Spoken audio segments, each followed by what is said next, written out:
প্রথমবারের মতো ৫০ বছরের বেশি সময় পর চাঁদের কক্ষপথে মানবসবাহী নভোযান পাঠাতে যাচ্ছে নাসা। আর্টেমিস ২ মিশনের রকেট শনিবার উৎক্ষেপণ প্যাডে স্থাপন করা হয়েছে। এটি নাসার চন্দ্র অভিযানের নতুন অধ্যায়ের সূচনা, যা ১৯৭২ সালে অ্যাপোলো ১৭ মিশনের পর প্রথম। উৎক্ষেপণ প্যাডে রকেটটির চূড়ান্ত পরীক্ষা নিরীক্ষা ও মহড়া চলবে।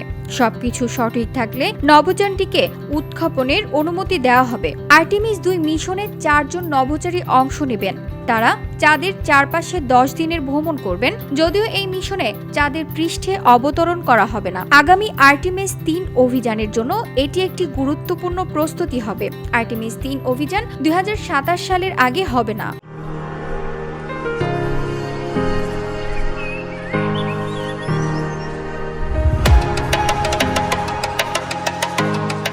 নাসা জানিয়েছে রকেটটি মহড়ার জন্য জ্বালানি ভরে প্রস্তুত করা হবে। উৎক্ষেপণের সম্ভাব্য তারিখের মধ্যে সবচেয়ে কাছের সময় ৬ ফেব্রুয়ারি। ফেব্রুয়ারির শেষের দিকে এবং মার্চ-এপ্রিলেও রকেট উৎক্ষেপণের জন্য সময়সূচি নির্ধারণ করা হয়েছে।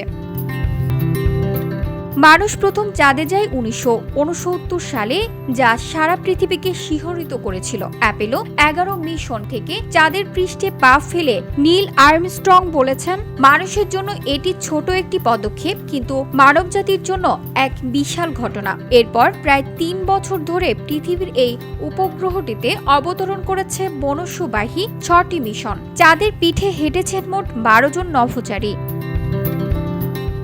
মিশনটি পাঠানো হয় ১৯৭২ সালের ডিসেম্বর মাসে। তখন ভাবা হয়েছিল ভবিষ্যতে মানুষ ঘন ঘন চাঁদে যাবে এবং উপগ্রহটি মহাকাশ গবেষণায় নিয়মিত এক গন্তব্যে পরিণত হবে। কিন্তু সেরকম হয়নি। ১৯৭২ সালের ওই মনুষ্য মিশনই ছিল শেষ অভিযান। তারপরে গত অর্ধ শতাব্দী কাল ধরে আর কেউ চাঁদে অবতরণ করেননি।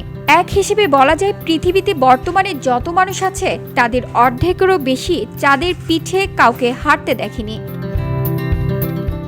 VOD Bangla news desk.